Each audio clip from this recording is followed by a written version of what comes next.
Hi കൂട്ടുകാരെ, നിങ്ങൾക്കെല്ലാം സുഖമല്ലേ? തനിമ മലയാളം സ്റ്റോറീസിലേക്ക് എല്ലാവർക്കും സ്വാഗതം. ഇന്ന് ഒരു മത്സ്യകന്യകയുടെ കഥയാണ് കേട്ടോ. കഥ കേട്ടാലോ?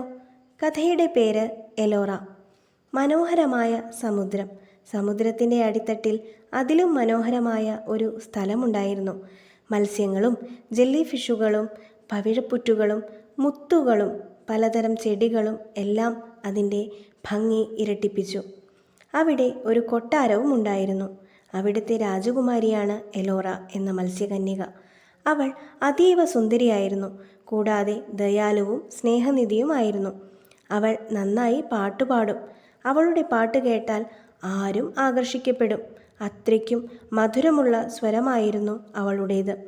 അവൾ രാത്രിയാവുമ്പോൾ സമുദ്രത്തിന് വെളിയിൽ വന്ന് പാട്ടുപാടുമായിരുന്നു.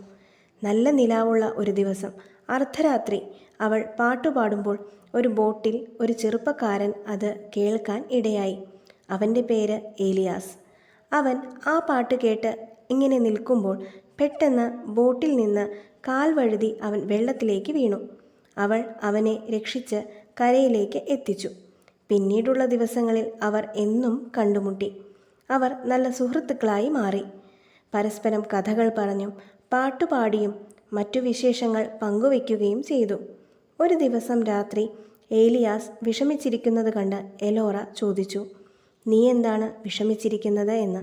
അവൻ ആദ്യം മടിച്ചെങ്കിലും പിന്നീട് അവൻ്റെ കടബാധ്യതകളെക്കുറിച്ചുള്ള വിവരങ്ങൾ അവൻ പറഞ്ഞു. അത് തീർക്കണമെങ്കിൽ ഒരുപാട് പണം ആവശ്യമാണെന്ന് അവൻ പറഞ്ഞു.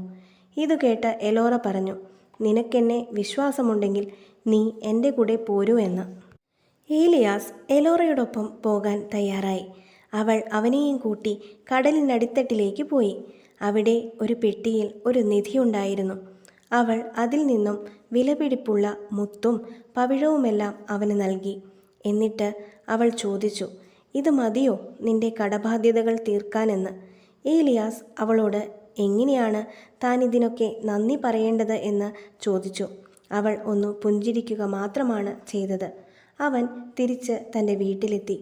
കടങ്ങളെല്ലാം തീർത്ത് അവൻ്റെ അമ്മയോടൊപ്പം സുഖമായി ജീവിച്ചു. എലോറയും ഏലിയാസും ഇപ്പോഴും നല്ല സുഹൃത്തുക്കളാണ്. അവർ എന്നും കണ്ടുമുട്ടാറുണ്ട്, സംസാരിക്കാറുമുണ്ട്. നിങ്ങൾക്ക് ഈ കഥ ഇഷ്ടപ്പെട്ടോ കൂട്ടുകാരെ? ഇഷ്ടപ്പെട്ടുവെങ്കിൽ ലൈക്ക് ചെയ്യാനും സബ്സ്ക്രൈബ് ചെയ്യാനും ഷെയർ ചെയ്യാനും മറക്കരുതേ. അഭിപ്രായങ്ങൾ കമൻറ്റ് ചെയ്യണേ. ഇനി മറ്റൊരു കഥയുമായി മറ്റൊരു ദിവസം കാണാം.